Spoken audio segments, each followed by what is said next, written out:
Kasalukuyan na tayo sa pag-asa, Intertropical Convergence Zone o ITCZ o yung salubungan ng hangin galing sa Northern at Southern Hemisphere ang patuloy na nakakaapekto sa may Southern Luzon at buong bahagi ng Visayas at Mindanao.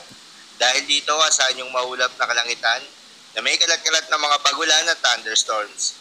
Habang sa lalabing bahagi ng ating bansa ay asahan naman yung epekto nitong easterlies o yung mainit na hangin galing sa karagatang Pasipiko at ng low pressure area na nasa loob ng Philippine Area of Responsibility. Samantala, ayon sa pinaka-latest 24-hour Tropical Cyclone Formation Outlook ng PAGASA, hulingan namataan itong low pressure area sa layong 70 kilometers west-northwest ng Coron, Palawan at halos hindi ito gumagalaw. Ayon naman sa PAGASA, hindi ito inaasahan na magde-develop bilang isang bagyo sa susunod na 24 oras.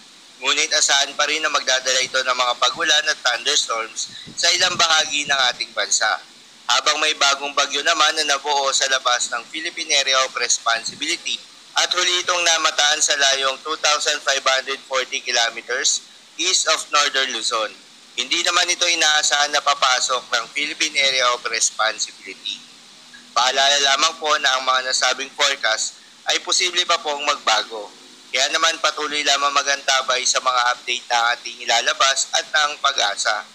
Para naman sa magiging lagay ng panahon ngayong araw ng Lunes, dahil nga sa epekto nitong low pressure area at intertropical convergence zone, asahan sa Metro Manila, Calabarzon, Mimaropa, Bicol Region at Visayas ang maulap na kalangitan na may kalat-kalat na mga pagulan at thunderstorms.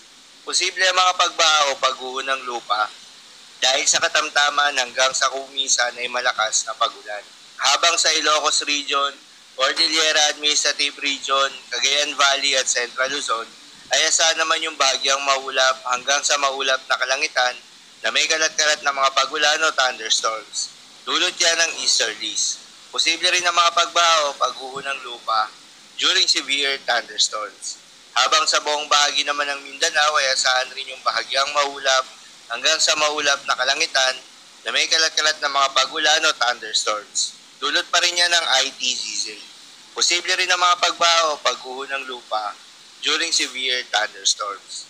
Para naman sa lagay ng mga dagat baybayin, ayon sa PAGASA ay walang nakataas na gale warning sa anumang seaboards ng ating bansa. Kaya naman malayong makakapamalaot yung mga kababayan nating mangingisda at yung may mga maliliit